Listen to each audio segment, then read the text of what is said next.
As teachers, it's important for us to stay informed and update our methods to stay relevant. We have to consider incorporating artificial intelligence as a helpful tool in our classrooms to support our teaching practices, which is why today we're taking a look at the use of AI to improve your teaching. My name is Gerson Galeano, and this is for the Diploma Course in Digital Competences. This presentation is going to be divided in 5 parts. The first thing is that we're going to be talking about the use of AI for better speech skills. Part 2 is going to be the challenges of using AI for speaking. Part number 3 is going to be artificial intelligence tools for better writing. Part number 4 is going to be the challenges of using AI for writing, and the final part is going to be strategies for using artificial intelligence in instruction. Did you know that there are 180.5 millions of ChatGPT users as of April 2024? I'm going to warn you with this catch that the information that I'm going to show you may leave you blind. So if you have dark mode, move away. This chart shows that 43% of college students have used ChatGPT or similar artificial intelligence tools. 89% of these students used it for homework, 53% for essays, and 48% for at-home tests.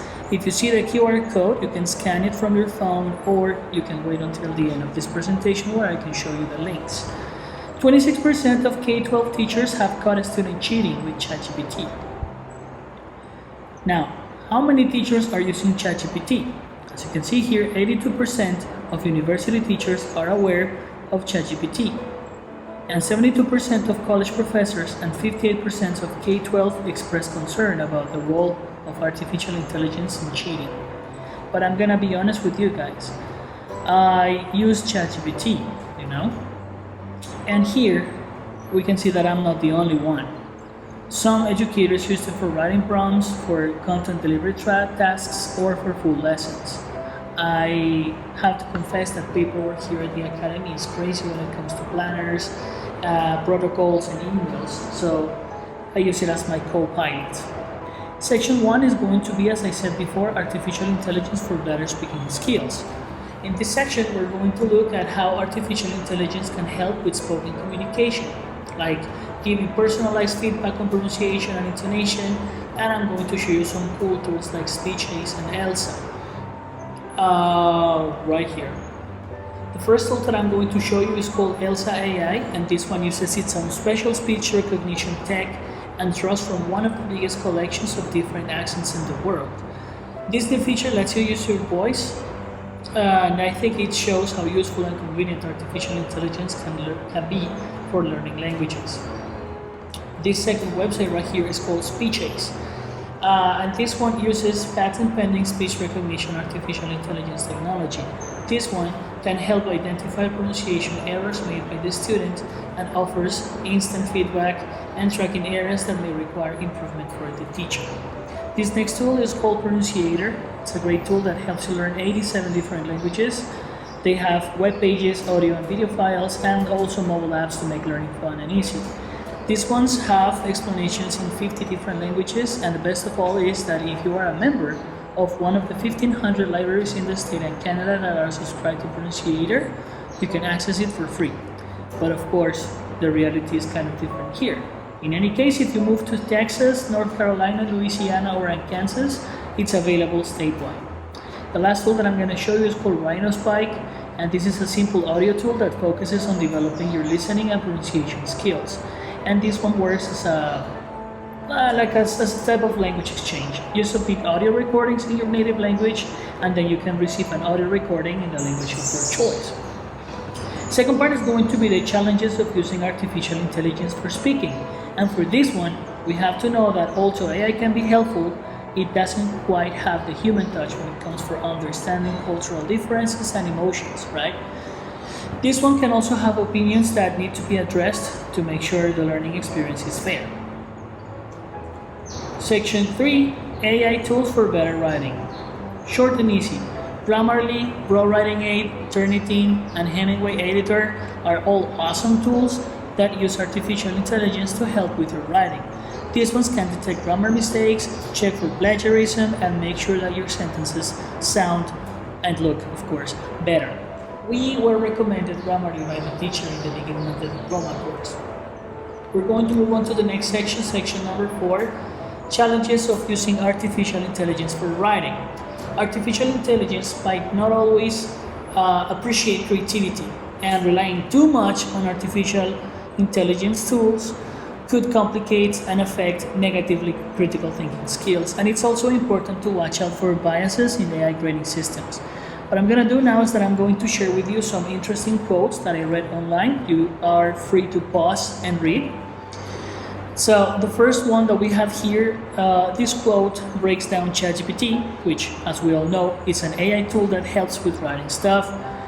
Basically, it's good at fixing grammar and sentence structure, but it's not so great at coming up with original content that is accurate and it's well supported.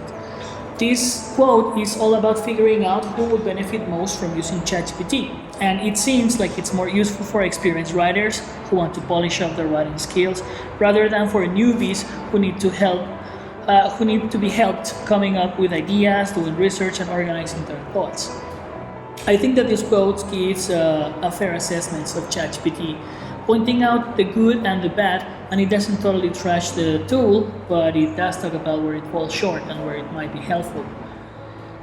Here's another one. So the quote, this one says that basically in the future it's going to be super hard to tell if something was written by a person or by a computer. And this means that it's getting harder to figure out if something was written by a human or by AI, and this makes us wonder if we can trust what we read. I think this is a big deal because artificial intelligence technology is getting really good at mimicking human writing. And this could affect things like news, books, and academic papers, where it might be really difficult to tell if a person or a computer wrote something. And this quote kind of shows like it's accepting the fact that AI is going to have a big impact on writing. So instead of fighting it, we might have to figure out how to deal with it. Now, this quote here basically says that students who just use technology to make up for not knowing enough about a subject might not be able to really understand how effective or important this technology is. Whew.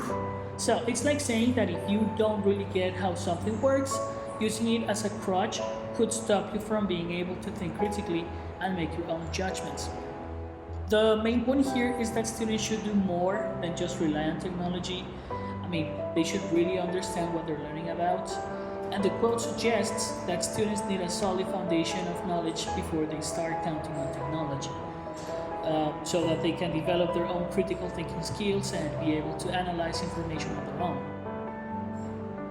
I think that this quote is kind of like a warning, saying that it's not a good idea to lean on technology without really knowing what you're doing, and it's saying that students need to be responsible and aware when it comes to using technology instead of just seeing it as a quick way to cover up what they don't know. Moving on to the final section of this presentation, strategies for using artificial intelligence in instruction. So we can blend artificial intelligence tools with human feedback, personalize learning paths with AI analytics, and teach students how to use artificial intelligence tools effectively. I think it's all about finding the right balance, you know? So that's what I have. I'm going to show you one more quote, and it's this one right here. Again, you can pause if you wish. This one shows how useful artificial intelligence tools like ChatGPT, which I personally use often, can be as personalized helpers for students. This one talks about the great things that these tools can do, like making study schedules, explaining complex stuff in an easy way, and coming up with ideas for research papers. Basically, it's saying that these tools could really help students who have difficulties with managing their time, understanding information, or getting their thoughts in order. The key takeaway from this quote is noticing how AI tech can support students in school. With personalized help from these tools, I think that students and teachers can improve their learning and teaching respectively and do better in their classes, especially if they have trouble with certain things. I would now like to show you this article, and this one talks about how artificial intelligence tools are being used in language education to help with speaking, writing, and reading skills. And this one shows how artificial intelligence can be helpful in teaching by offering new ways of learning, helping students with their goals, and making it easier to speak in a foreign language. However, It also mentions that not enough focus is put on using AI to improve listening skills, which is something that could be looked into more. Now, this article discusses the good and bad sides of using artificial intelligence in language learning, highlighting the need for more research to see how effective these tools really are.